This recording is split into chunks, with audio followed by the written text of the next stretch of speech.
nostro vigore di vita!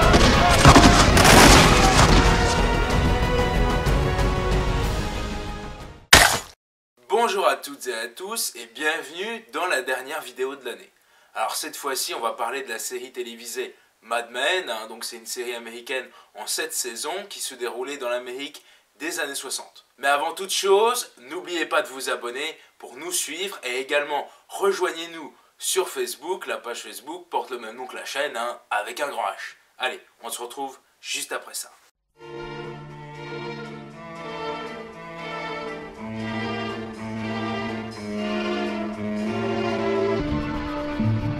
Tout d'abord, s'il fallait faire une petite appréciation globale de la série, franchement c'est une des meilleures séries que j'ai vues. Donc c'est une série, comme je l'ai dit, qui se déroule en 7 saisons, qui a été diffusée sur AMC aux États-Unis. Et franchement, ce qui détonne vraiment par rapport à d'autres séries, c'est le style visuel. Vraiment, je veux dire, le traitement de l'image et les costumes des personnages sont vraiment, je veux dire, assez exceptionnels.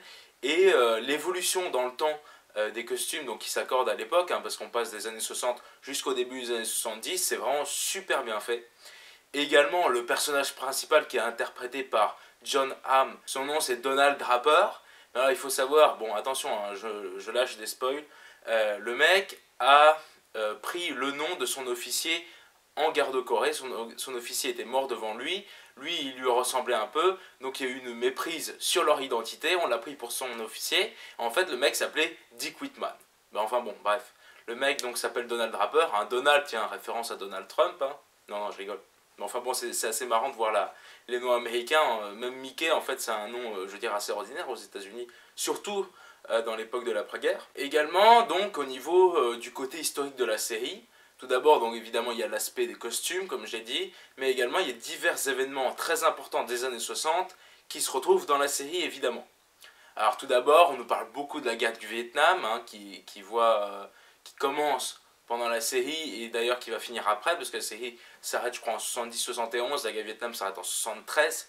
La guerre du Vietnam est abondamment reprise dedans, on voit vraiment l'opposition de la société américaine qui augmente vis-à-vis de la guerre du Vietnam, et notamment après la publication des Pentagon Papers. Donc en fait ça c'était des documents qui disaient que le gouvernement américain avait intensifié volontairement la guerre au Vietnam et notamment avait bombardé le nord du Vietnam qui était communiste alors qu'il n'y avait pas d'objectif stratégique au début.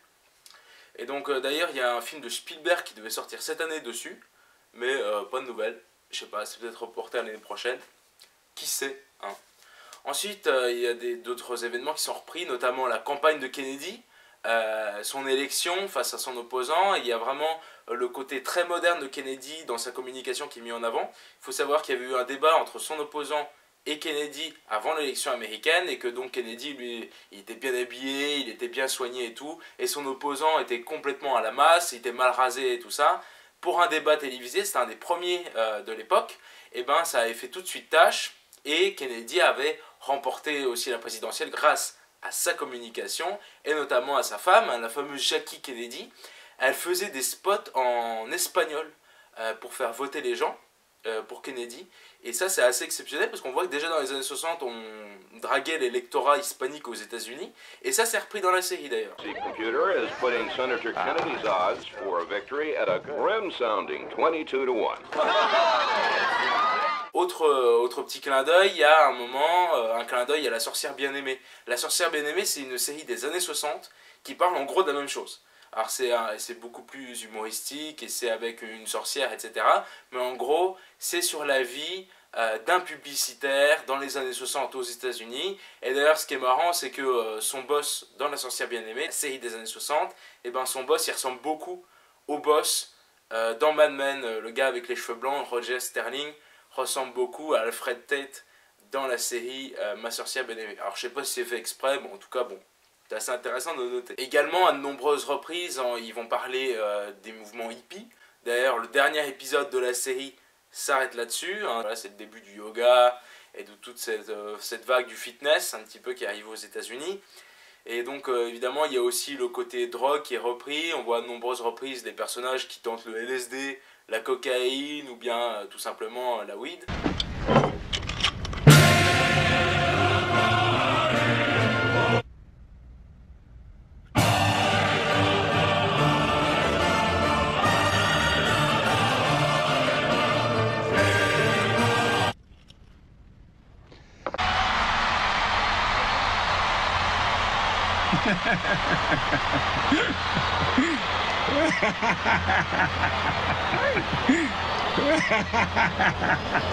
Aussi, il y a un truc intéressant, c'est qu'au dernier épisode de la dernière saison, il y a une référence à Charles Manson. Charles Manson, c'est le gars qui est mort là, le 19 novembre dernier. C'était un fameux criminel américain là, donc, qui dirigeait sa petite secte et il envoyait ses tueurs tuer notamment des stars. Et notamment la femme de Roman Polanski, Sharon Tate, qui s'était fait tuer par des membres de ce groupe-là. Et il y a eu d'autres célébrités aussi qui se sont fait tuer. Et donc ce gars-là, donc il est mort, je crois, plus de 80 ans, je crois, il me semble, en novembre 2017. Et donc voilà, il dit, d'ailleurs dans le dernier épisode de la série, ils disent oui, plus personne n'ose prendre les gens en stop à cause de ce qui s'est passé avec Charles Manson. Et ça aussi, c'est vraiment des références qui sont vraiment bien faites. Ah, également, pour revenir au titre de la série, alors je pense qu'en fait c'est un jeu de mots. Parce que Mad Men, ça veut à la fois dire mad, insensé, fou, enfin, il y a un peu taré au sens anglais. Et également, Mad Men, ça désigne les hommes de Madison Avenue. Mad, Madison, hein, vous avez compris le jeu. Et en fait, Madison Avenue, c'était la grande avenue de New York où dans l'après-guerre, il y a eu le boom des entreprises de publicité. Et alors donc pourquoi dans les années 60 il y a eu un tel boom? Il faut savoir qu'en fait c'est l'époque où les enfants du baby boom commencent à grandir et deviennent assez grands pour consommer. Et d'ailleurs on voit bien dans la série qu'à de nombreuses reprises ils visent non seulement les ménagères mais également les jeunes. Et donc vraiment, les années 60, voilà, la seconde partie des années 60, c'est vraiment la grande époque du baby boom. Hein, les 1968, bah c'est ça, hein, c'est l'explosion de la jeunesse du baby boom. Et également, on voit l'évolution managériale qui apparaît aux États-Unis. Et on voit qu'au début des années 70, ça se passe déjà plus comme dans les années 60 ou les années 50. Ça ressemble déjà beaucoup plus à ce qu'on voit maintenant. Les réunions se font comme maintenant, il y a des dossiers. Enfin, c'est vraiment bien fait ça aussi.